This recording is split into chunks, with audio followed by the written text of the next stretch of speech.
आज हम एक ऐसे प्राचीन सिद्धांत पर बात करने वाले हैं जिसका मकसद है मन को काबू में लाना और अंदर की ताकत को जगाना।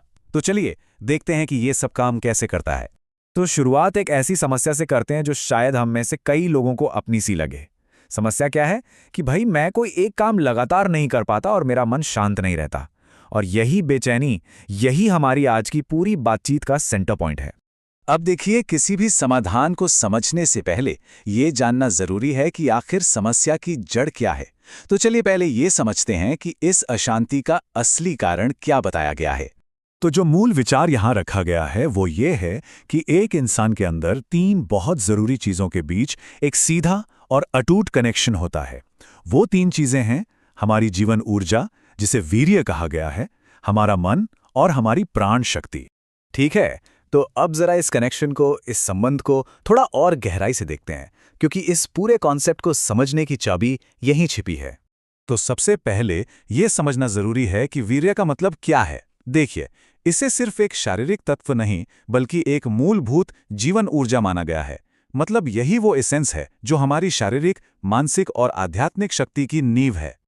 अब ये स्लाइड बहुत मजेदार है। यहाँ देखिए कारण और असर का रिश्ता कितना साफ दिखाया गया है। एक तरफ जब जीवन ऊर्जा यानी वीर्य मजबूत होता है तो क्या होता है, मन एकदम शांत और फोकस रहता है और प्राण शक्ति भी मजबूत होती है। लेकिन दूसरी तरफ जैसे ही ये ऊर्जा कमजोर पड़ती है, मन बेचैन और अशांत हो जाता है और प्राण शक्ति भी घट जाती है। मतलब एक सीधा लिंक है।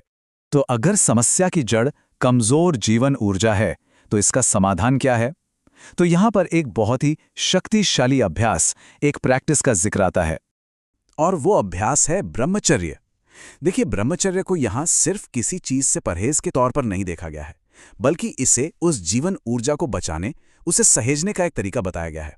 एक ऐसा रास्ता जिससे अपार, मतलब जबरदस्त आंतरिक शक्ति को अनलॉक किया जा सकता है। और इस प्रैक्टिस की ताकत को समझाने के लिए भगवान गरुड़ के जन्म की एक पौराणिक कहानी का उदाहरण दिया गया है। कहानी क्या है कि कश्यप ऋषि 10,000 सालों तक भक्ति और ब्रह्मचर्य का पालन करते हैं और उसी के फल के तौर पर भगवान गरुड़ जैसे महाशक्तिशाली पुत्र का जन्म होता है। इतने शक्तिशाली कि वो अपने एक पंख पर पूरा ब्रह्मांड उठा सकते थे। अच्छा, ये तो हुई प्राचीन बात। अब आगे बढ़ते हैं और देखते हैं कि आज की हमारी मॉडर्न जिंदगी की चुनौतियों के सामने इस कॉन्सेप्ट को कैसे रखा गया है। तो बताया गया है कि आज की जिंदगी में 4 चीजें ऐसी हैं जो इंसान के संकल्प को और उसकी जीवन ऊर्जा को सीधा सीधा कमजोर करती हैं। वो क्या है?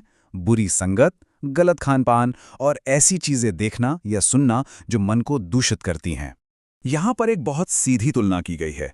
एक तरफ हमारे पूर्वज जो हाथों से खेत जोतते थे और जबरदस्त शारीरिक शक्ति रखते थे, और दूसरी तरफ आज का इंसान जो टेक्नोलॉजी पर इतना निर्भर हो गया है कि उसकी शारीरिक शक्ति में गिरावट आ गई है। मतलब एक साफ फर्क दिखाया गया है कि पहले के लोग कितने बलवान थे और आज हम कहां आ गए हैं। तो फिर सवाल उठता है कि इन सब चुनौतियों के बीच किया क्या जाए। तो इसके लिए, इस शक्ति को फिर से जगाने के लिए एक बहुत ही साफ और प्रैक्टिकल रास्ता भी बताया गया है। यहाँ पर सबसे जरूरी बात यह बताई गई है कि इस शक्तिशाली ऊर्जा को, ब्रह्मचर्य को पचाने के लिए, मतलब उसे संभालने के लिए शरीर को थकाना बहुत जरूरी है। कहा गया है कि जब तक शरीर से पसीना ना निकले तब तक इस ऊर्जा को कंट्रोल करना या सही दिशा देना बहुत मुश्किल है। इसके लिए सुबह 4 बजे उठना और दंड बैठक जैसे व्यायाम करने की सलाह दी गई है। और इस अभ्यास को कितना ऊंचा दर्जा दिया गया है वो इस एक लाइन से साफ हो जाता है। ब्रह्मचर्य ही परम तप है, ब्रह्मचर्य ही परम धन है। मतलब इसे सबसे बड़ी साधना और सबसे बड़ी दौलत माना गया है। और आखिर में बात आकर एक सवाल पर रुकती है, एक चुनाव पर, कि ऊपर उठना है या नीचे गिरना। ये पूरी बात हमें इसी सवाल के साथ छोड़ जाती है कि हम अपने लिए कौन सा रास्ता चुनते हैं और उसका नतीजा क्या होगा।